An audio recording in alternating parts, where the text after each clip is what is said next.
ഇന്ന് ഞാൻ പരിചയപ്പെടുത്തുന്നത് ഒരു അനുഭവ കഥയാണ്. കഥയുടെ പേര് കളഞ്ഞുകിട്ടിയ തങ്കം.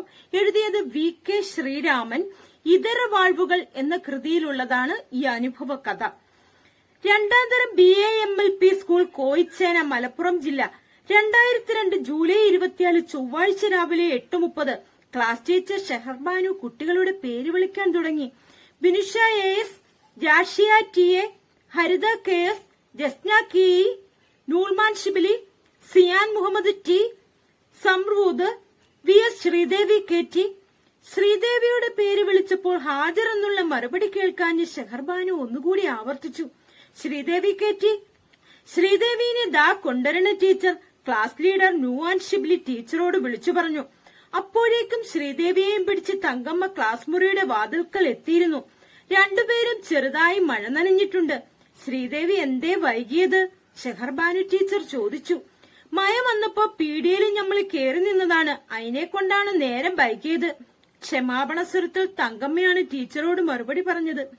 മറുപടി പറയുന്നതിനിടയിൽ സാരിത്തലപ്പ് കൊണ്ട് ശ്രീദേവിയുടെ തല തോർത്തുകയും ചെയ്യുന്നുണ്ടായിരുന്നു. 80 വയസ്സ് കഴിഞ്ഞ തങ്കമ്മയാണ് ശ്രീദേവിയുടെ അച്ഛനും അമ്മയും എല്ലാം.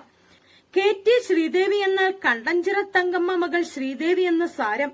കോയിച്ചന MSP ക്യാമ്പിന്റെ മുമ്പിലുള്ള സർക്കാർ വക പുറമ്പോക്കാണ് കണ്ടഞ്ചിറ മൈതാനം. വിശാലമായ ഈ മൈതാനത്ത് കുട്ടികൾ ക്രിക്കറ്റ് കളിക്കാനും മുതിർന്നവർ ഡ്രൈവിംഗ് പഠിക്കാനും എത്തുന്നു. തെക്കേ ഭാഗത്തുള്ള കാട്ടുപൊന്തകൾക്കുള്ളിലാണ് തങ്കമ്മയുടെ വീട്.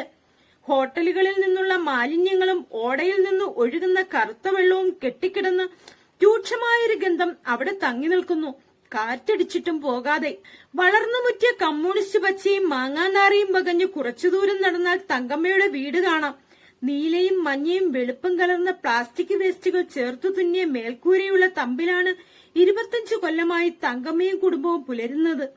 10-40 കൊല്ലം മുമ്പ് മധുരയിൽ നിന്ന് തന്റെ പുരുഷനായ മാരിമുത്തുവിനോടൊപ്പം കേരളത്തിൽ നടന്നെത്തിയതാണ് തങ്കമ്മ. തവള പിടിച്ചും കുപ്പിയും പാട്ടയും പെറുക്കിവിറ്റും 15 കൊല്ലം തിരൂരിലും താനൂരിലുമൊക്കെയായി കഴിച്ചുകൂട്ടി. മധുരയിൽ നിന്ന് പോരുമ്പോൾ മൂത്ത മകൾ സുന്ദരി ഗർഭത്തിലുണ്ടായിരുന്നു. നടന്നും കിടന്നും നായാടിയും തിരൂരിലെത്തിയപ്പോൾ തങ്കമ്മ മാരിമുത്തുവിനോട് പറഞ്ഞു, ഇനി വയ്യ, എനിക്ക് കിടക്കണം, വയറു വേദനിക്കുന്നു. താനൂരിന് വടക്ക് റെയിൽവേ ട്രാക്കിനടുത്ത് ഒരു കൈതക്കൂട്ടിൽ തെങ്ങിന്റെ വരട്ടോലകൾ മറച്ചുണ്ടാക്കിയ ഈറ്ററയിൽ തങ്കമ്മ സുന്ദരിയെ പ്രസവിച്ചു. പേരെടുത്തതും കുഞ്ഞിനെ കുളിപ്പിച്ചതുമൊക്കെ മാരിമുത്തു തന്നെ. സുന്ദരിക്കിപ്പോൾ 40 വയസ്സായി. തവളപിടുത്തക്കാരനായ മണിയാണ് അവളെ കല്യാണം കഴിച്ചത്. സുന്ദരിയുടെ താഴെയായി 3 പെൺകുട്ടികളെ കൂടി തങ്കമ്മ പ്രസവിച്ചു. അവർക്ക് വേട്ടക്കാരി, ഗായത്രി, കുപ്പമ്മ എന്നിങ്ങനെയാണ് പേരുകൾ. വേട്ടക്കാരി എന്ന് തമിഴർക്ക് പേരുണ്ടോ?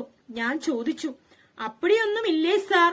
വേട്ടക്കാരൻ സിനിമ 2-3 പ്രാവശ്യം കണ്ടിട്ട് ഇഷ്ടപ്പെട്ട് 3-ാമത്തെ പ്രാവശ്യം കണ്ടുവന്നപ്പോഴാണ് അവളെ പെറ്റത്. ആൺകുളന്തേ പുറന്താൻ വേട്ടക്കാരൻ എന്ന് പേര് വെക്കാമെന്ന് വിചാരിച്ചു. പെൺകുളന്തേ ആയതിനാലെ വേട്ടക്കാരി എന്ന് പോട്ടാച്ച്. 40 കൊല്ലം മലപ്പുറത്ത് ജീവിച്ചിട്ടും തങ്കമ്മയുടെ വർത്തമാനങ്ങളിൽ നിന്ന് തായ്മൊഴി വിട്ടുപോയിട്ടില്ല. ഇളയമകൾ കുപ്പമ്മയെ പ്രസവിച്ച ശേഷമാണ് മാരിമുത്തു തങ്കമ്മയെ ഉപേക്ഷിച്ചു പോയത്. അയാൾ എങ്ങോട്ട് പോയെന്നോ എവിടെയെങ്കിലും ഇപ്പോൾ ഉണ്ടോ എന്ന് തങ്കമ്മയ്ക്കറിയില്ല. മക്കൾ 4 പേരുടെയും കല്യാണമൊക്കെ മുടിച്ച് സ്വസ്ഥമായി കൊത്തിത്തിന്നു നടക്കുമ്പോഴാണ് ഒരു ദിവസം രാവിലെ പൂക്കിപ്പറമ്പങ്ങാടിയിലെ കൂനായ് മുഹമ്മദിന്റെ പീഡികത്തിണ്ണയിൽ നിന്ന് തങ്കമ്മയ്ക്ക് ശ്രീദേവിയെ കണ്ടുകിട്ടിയത്. രാവിലെ 6 മണിയായി കാണും. അങ്ങാടിയിൽ ആ നേരത്താണ് തങ്കമ്മ കുപ്പിയും കടലാസും പെറുക്കാൻ പോവുക. അന്നും അതുപോലെ കാലത്തെഴുന്നേറ്റ് വന്നതായിരുന്നു. പീഡികത്തിണ്ണയിലിരുന്നു കുഞ്ഞുകിടന്ന് കരയുന്നു. തങ്കമ്മ കുഞ്ഞിനെ കണ്ടതും വാരിയെടുത്ത സാരിക്കുള്ളിൽ പൊതിഞ്ഞ് കണ്ടംചിറയിലേക്ക് ഓടി. അവിടെ കൊണ്ടുവന്ന് കുളിപ്പിച്ചു തോർത്തി. വേട്ടക്കാരിയോട് മുല കൊടുക്കുവാൻ പറഞ്ഞു. വേട്ടക്കാരി ഇളയമകൾ സെൽവിയെ പ്രസവിച്ചു 1 മാസം തികഞ്ഞിട്ടില്ല. അപ്പോൾ വിവരമറിഞ്ഞു ചിലരൊക്കെ കുഞ്ഞിനെ കാണാൻ വന്നു. ഇങ്ങട് തന്നാളാ അതിനെ, അയിനിക്കാടൻ സെയ്താലി പറഞ്ഞു. ഞാൻ തരമാട്ടെ. ഇത് എന്മകൾ കുപ്പമ്മാവിടെ ഭർത്താവ് റാസവേലു വേറെ ഒരു പെണ്ണ് കെട്ടി അതിലു പുറന്ത പുള്ളൈ. ആ പെണ്ണിന് പൈത്യം, പ്രാന്ത്. അന്ത പെണ്ണ് പീടികേന്റെ ഉമ്മറത്ത് പെറ്റുകളഞ്ഞിട്ട് പോയത്.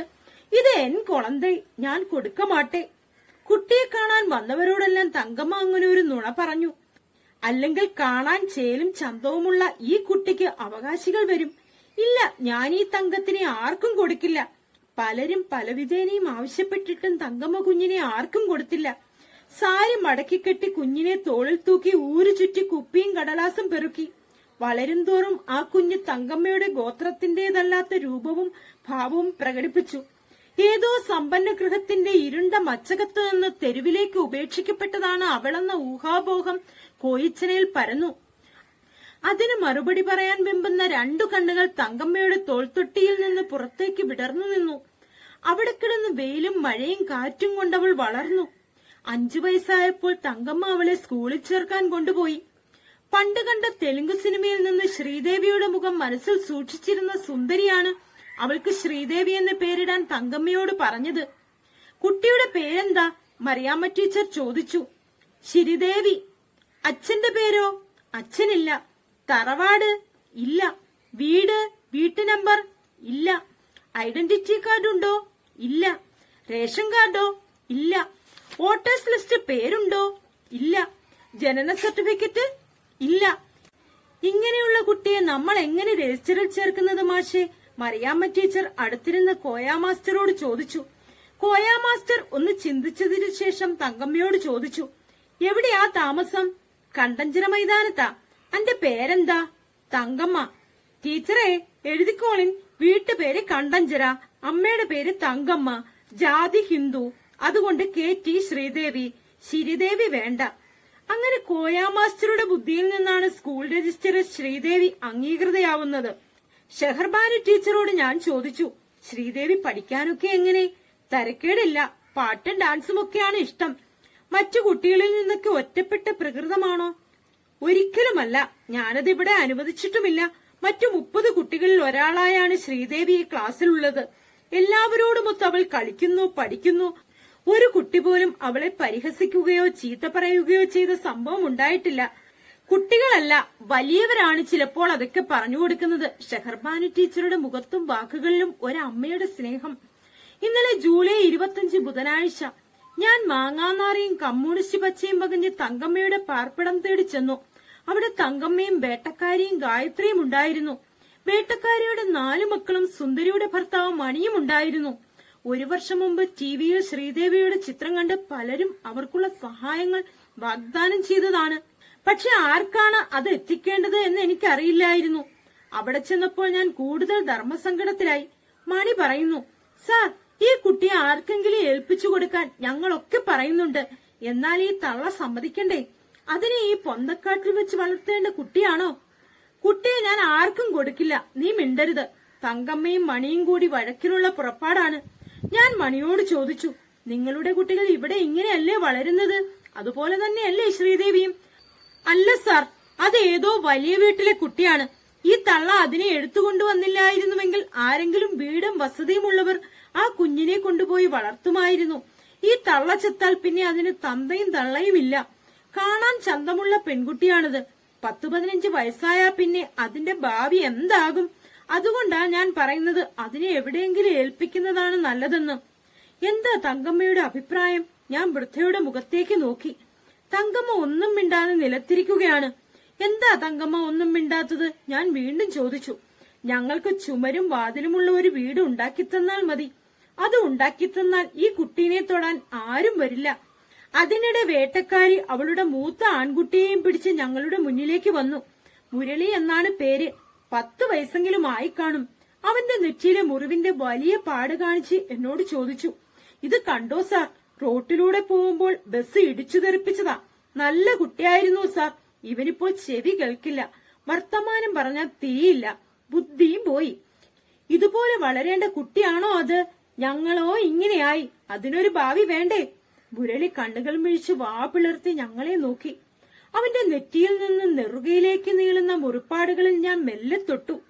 ഞാനും റോഷനും കൂടി തെന്നല പഞ്ചായത്ത് ഓഫീസിൽ ചെന്നു. ബെന്നിയും ഉണ്ടായിരുന്നു കൂടെ. പഞ്ചായത്ത് പ്രസിഡന്റ് മൊയ്തീൻ തിരക്കിലായിരുന്നു. എങ്കിലും ഞങ്ങളെ സ്വീകരിച്ചിരുത്തി വിവരമൊക്കെ കേട്ട് മൊയ്തീൻ പറഞ്ഞു, വീടില്ലാത്തവരും തൊഴിലില്ലാത്തവരും ഈ പഞ്ചായത്തിൽ ഇമ്മിണിയുണ്ട്. എല്ലാവരുടെ പ്രശ്നങ്ങളും നമുക്ക് പരിഹരിക്കാൻ പറ്റുമോ?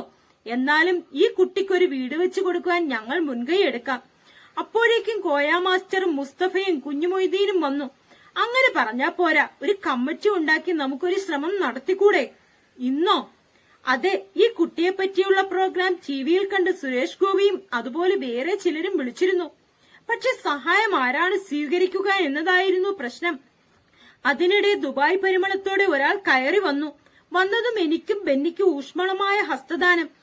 എന്താ ഇങ്ങളൊക്കെ പാടെ നമ്മുടെ നാട്ടില് സിനിമ പിടിക്കാനുള്ള പരിപാടിയുണ്ടോ? ബെന്നി മഞ്ഞുകാലവും കഴിഞ്ഞ് എന്ന സിനിമയുടെ സംവിധായകനാണ്. ഷൂട്ടിംഗ് സമയത്ത് പരിചയപ്പെട്ടിട്ടുള്ള ഒരാളാണ് ബച്ചൻ. കുഞ്ഞുമോൻ എന്നറിയപ്പെടുന്ന മൂസ ഒരു സിനിമ നിർമ്മിച്ചിട്ടുണ്ട്, റെഡ് ഇന്ത്യൻസ്. പഞ്ചായത്ത് പ്രസിഡന്റ് മൊയ്തീനും സഹകരണ ബാങ്കിലെ കുഞ്ഞു മൊയ്തീനും മൂസാമാഷും എല്ലാം ചേർന്ന് പെട്ടെന്നൊരു കമ്മിറ്റി ഉണ്ടാക്കി. മൂസയെയും കമ്മിറ്റിയിൽ ചേർക്കണം ബെന്നി പറഞ്ഞു. ഇമ്മാതിരി സിനിമ പിടിച്ച് കായുണ്ടെങ്കിൽ അനക്ക് 10 പുര വെച്ചു കൊടുക്കാറില്ലേ മൂസേ? പടച്ചോന്റെ കൂലിയെങ്കിലും കിട്ടിയാർന്നു, മൊയ്തീൻ പറഞ്ഞു. പഞ്ചായത്തിൽ നിന്നും സഹകരണ സംഘത്തിൽ നിന്നും ആവുന്ന സഹായം ചെയ്യാമെന്ന് പ്രസിഡന്റും കുഞ്ഞുമൊയ്തീനും പറഞ്ഞു. മൂസാമാഷും മുസ്തഫയും കമ്മിറ്റിയിൽ ചേർന്നു. ശ്രീദേവിക്ക് ഒരു കൂര ചമയ്ക്കാൻ ഒരു കൈ സഹായിക്കാമെന്ന് ഞാനും ബെന്നിയും ഏറ്റു. യോഗം കഴിഞ്ഞ് പുറത്തിറങ്ങിയപ്പോൾ ശ്രീദേവിയെയും പിടിച്ച് തങ്കമ്മയും സുന്ദരിയും പഞ്ചായത്ത് ഓഫീസിന്റെ മുറ്റത്ത് നിൽപ്പുണ്ടായിരുന്നു. ഞാൻ തങ്കമ്മയോട് ചോദിച്ചു, ഈ കുഞ്ഞിനെ ആരെങ്കിലും ഏറ്റെടുക്കാൻ തയ്യാറായാൽ തങ്കമ്മയ്ക്ക് കൊടുത്തൂടെ? പഠിപ്പിക്കാനൊക്കെ തങ്കമ്മയ്ക്ക് കഴിയോ? തങ്കമ്മ മറുപടി ഒന്നും പറഞ്ഞില്ല. അവൾ ശ്രീദേവിയുടെ മുടിയിഴകളിൽ വിരലോടിച്ചു നിന്നു. തള്ള അതിനെ ആർക്കും കൊടുക്കില്ല, അതിന്റെ കയ്യും പിടിച്ച് തെണ്ടാൻ നടക്കാലോ. അതാ തള്ളേന്റെ പരിപാടി. അതിന്റെ ക്ലാസ്സിൽ പഠിക്കണ കുട്ടികളുടെ വീട്ടിലേക്ക് അതിനെയും പിടിച്ച് തെണ്ടാൻ പോകും. അട്ടേനെ പിടിച്ച് മെത്തേമേ കിടത്താനാ ഇപ്പൊ ഞമ്മള് നോക്കണത്. മൂച്ചിക്കൽ ഖാദർ തങ്കമ്മയെ നോക്കി ശബ്ദമുയർത്തുകയാണ്. ഈ അങ്ങനെ പറയല്ലേ ഖാദറെ, ഞമ്മള് പരിശ്രമിക്കാം. സ്കൂളിൽ പഠിപ്പൊക്കെ കഴിയുമ്പോ ചിലപ്പോ നന്നായാലോ. ഞമ്മളെ കൊണ്ട് കൂട്ടിയാൻ പറ്റണത് ഞമ്മള് ചെയ്യാം, പിന്നൊക്കെ പടച്ചോന്റെ കയ്യിലാ കിടക്കണത്. മൊയ്തീൻ ഖാദറിനെ സമാധാനിപ്പിച്ചു. തന്റെ കാര്യമാണോ ഈ മനുഷ്യർ പറയുന്നതെന്ന സന്ദേഹമൊന്നും നിഴലിക്കാത്ത ശംഖുപുഷ്പങ്ങൾ പോലുള്ള കണ്ണുകൾ വിടർത്തി തങ്കമ്മയെ ചാരി ശ്രീദേവി നിന്നു.